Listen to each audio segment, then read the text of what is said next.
Stress affects our liver in multiple ways. When a person is under stress, and which can be physical or mental, the body reacts. Now, bear in mind, sometimes you may not think that you're under stress. For example, if you're eating, eating is a stressful event, for example. Just thinking about something that that's unpleasant can be a stressful event. So the body reacts in a certain way, even though you may appear calm. But let's stay with where we are. The body receives the signals from your eyes, from your nose, from your ears. You hear the startling sounds that is loud. You visual a traumatic accident. You have bad relationships.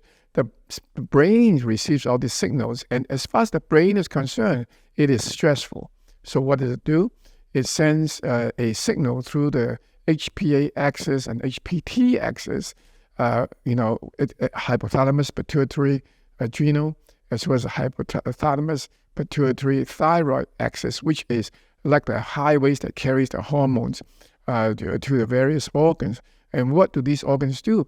The brain will signal the adrenal glands to make cortisol. Okay, cortisol is the body's anti-inflammatory and the ultimate stress hormone.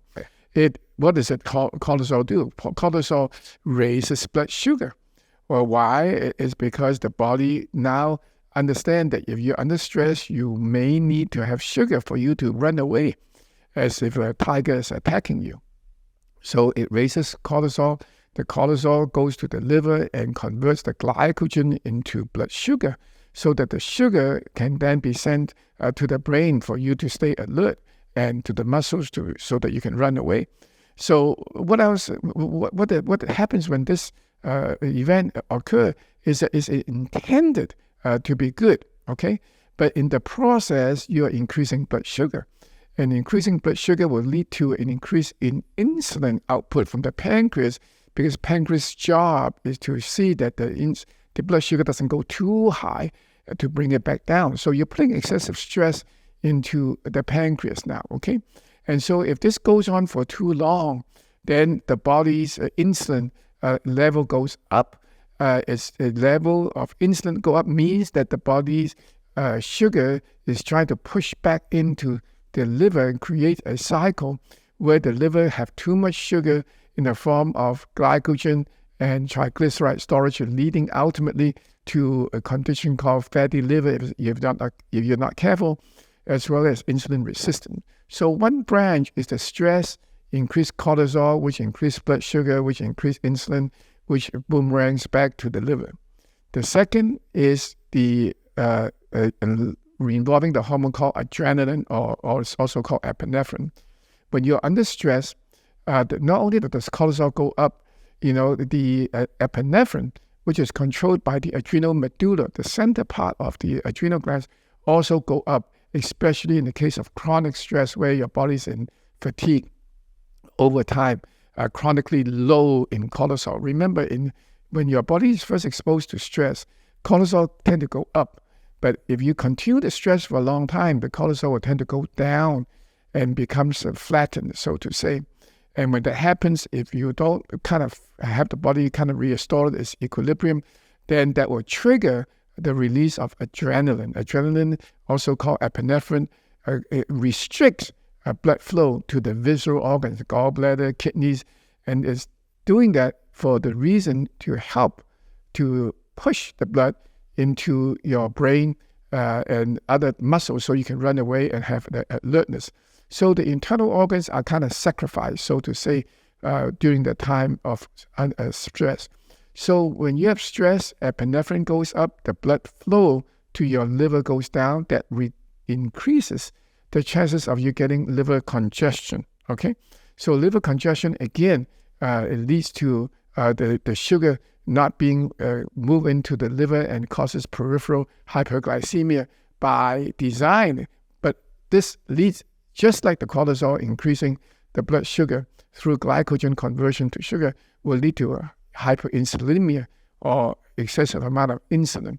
So excessive amount of insulin over time, and we're talking about over time, we're not talking about acute, it's just 1 or 2 hours and come back down. That is normal. But if you keep doing it over and over again, then the body eventually will get too much insulin that lead to insulin resistance, lead to a fatty liver as the sugar is trapped in the liver in the form of triglyceride, and the liver becomes saturated. On top of that, remember, stress also, I mentioned earlier, goes through the thyroid, and two mechanisms. One is through the HPT axis, where there's a direct connection from the brain to the thyroid to tell the thyroid to slow down. Again, to conserve energy, okay? Very important. Number two, cortisol, when it is high, also binds up the thyroid binding globulins. That is on design in order to reduce the thyroid output. Why? It's because the body thinks that, in time of stress, it's important to conserve energy. So what's a better way to conserve energy to non-essential organs than by lowering the basal metabolic rate, which is thyroid. So people with adrenal fatigue, especially in the advanced stages, often have low thyroid symptoms.